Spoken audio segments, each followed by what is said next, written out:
of information that proves that this whole pictograph is a pictograph of the Ark of the Covenant is that in the book of Exodus, the Ark of the Covenant is described through measurements given to Moses from this entity that I call a God. Some people call it God. However, I believe it was part of a remnant race of beings that are represented as a godlike entity. However, I believe the possibility that those beings were either alien in nature or a remnant society of peoples that have been on this world controlling the entire world for upwards of 40,000 years, probably millions. So it's either a race of aliens or a race of remnant people that have left Earth and come back and look differently after the millennia. No way of actually proving any of which is true. However, we are being controlled by these entities. This scroll, or book that appears behind you on the screen, that which I call the Ark of the Covenant, and I'm going to prove it to you momentarily, is the methodology in which this race of beings, whatever they are, remnant society or aliens, has used to communicate in conjunction with the Bible, that the fact that not only do they exist, but the hierarchy of the society itself, by understanding what these pictographs mean, and then by understanding where the words in this book describe which pictographs, then you can tell who is on the upper echelon of the hierarchy itself. This I have proven in my book. Now, to prove to you that this is the Ark of the Covenant, the measurements were given to Moses when he went up into the mountain, and the measurement were based on cubits. So if that's the case, then this measurement, or the measurements associated with this pictograph, would associate themselves with the measurements from the word cubit that was given to Moses. Now, I am going to tell you, we're going to zoom in on this, I am going to tell you, in order to find what a cubit means, you would have to understand the scale of the original cubit. And here it is right here, folks. The scale of the original cubit is the space between the apex of the base of the Great Pyramid and the eye of what I call Jesus Christ. This little measurement right here is the measurement that represents 1 cubit.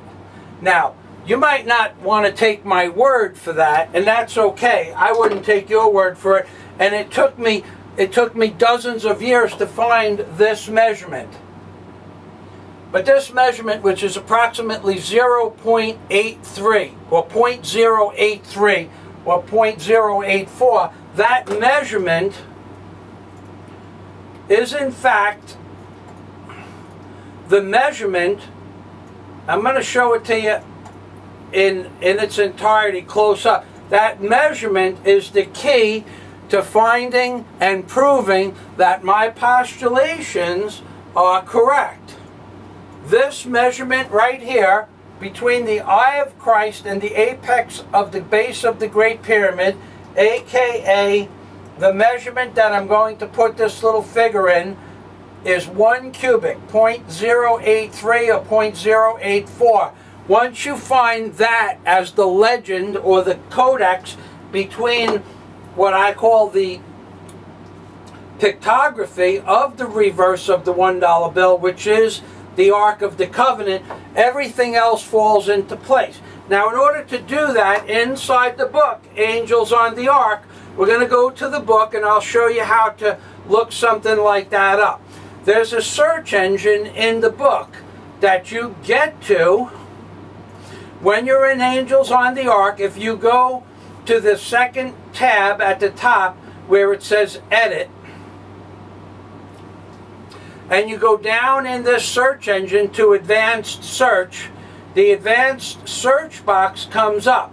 Then you place the word Cubit in this search box right here, and then you press the word search in the box, and I happen to know that this cubit measurement that we're looking for is the 1, 2, 3, the fourth one down. Then you would click on this, minimize the box,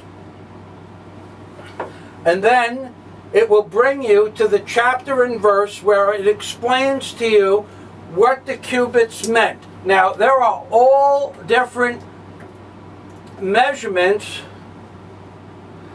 for the cubits.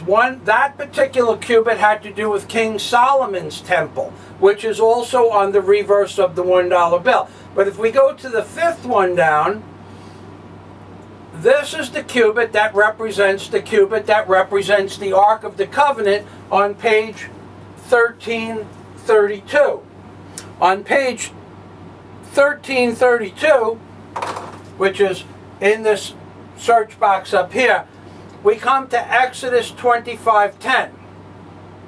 And it talks about making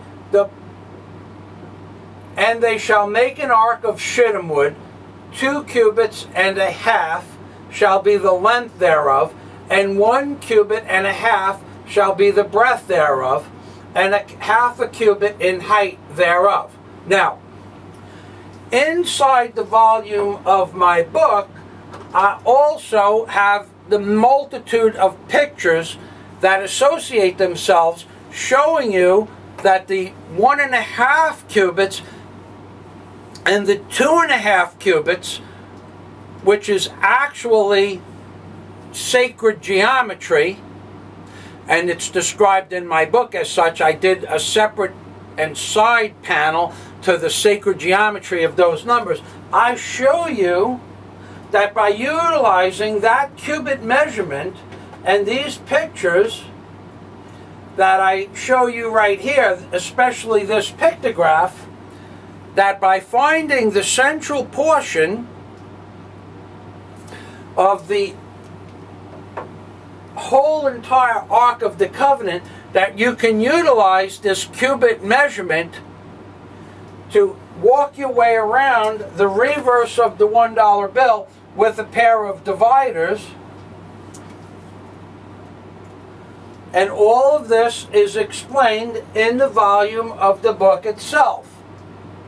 Now, there are a multitude of measurements given to Moses regarding the cubits. However, the 20 cubit by 20 cubit section of the reverse of the $1 bill, there's a picture in the book that represents the 20 cubits by 20 cubits. And it is when you utilize the scale of the 0.83 or 0.84 measurement, all the measurements that were given to Moses follow true to the nature of the measurements on the reverse of the $1 bill, proving that what you see before you on your screen is a pictographic image of the Ark of the Covenant. This is something I have accomplished in the volume of my book, Angels on the Ark. That sounds completely bizarre. Maybe you could do it with one measurement if it wasn't true. Maybe you could figure out 2 or 3 measurements if it wasn't true. But all the measurements that were given to Moses by what we perceive to be God hold true to nature when you go through the pictographs in the book, Angels on the Ark. All the measurements associate themselves with the measurements from God to Moses. For 99 cents, you can see for yourself. This has been done, and I spent a great deal of time doing it, and I have accomplished it. Now, moving back to the book of Revelation itself, where we were talking about on page 763, which I will open up now by going to the book and placing the number 763 into the search box. I will describe to you how I came to the understanding of the book of Revelation itself and how I described it in the book Angels on the Ark. Okay, for instance, it took 125 pages of words on my computer to describe the first 7 verses of the revelation of Jesus Christ in chapter 1. That's chapter 1 of the book of Revelation. Yet it will take another 100+ pages of information to bring it to be understanding verses 8 through 19. So it's 225 pages just to get up to the first chapter, up to verses 19. Not a simple task, and this is a completely different methodology that I use to interpolate the book of Revelation. Typically, you'll see someone's interpretation of the book of Revelation on the internet, and they'll do it in 2 to 6 pages or 10 pages. My book, Angels on the Ark, takes 800 pages to describe the first 6 chapters. Completely different. I didn't just say this is this and this is that and this is that. I took a verse, I broke it down phonetically. I broke it down with the accuracy of the definitions in today's world and show you why those definitions don't hold true to form to the definitions of the book of the Bible, either Genesis or the book of Revelation, because they were written in terminology by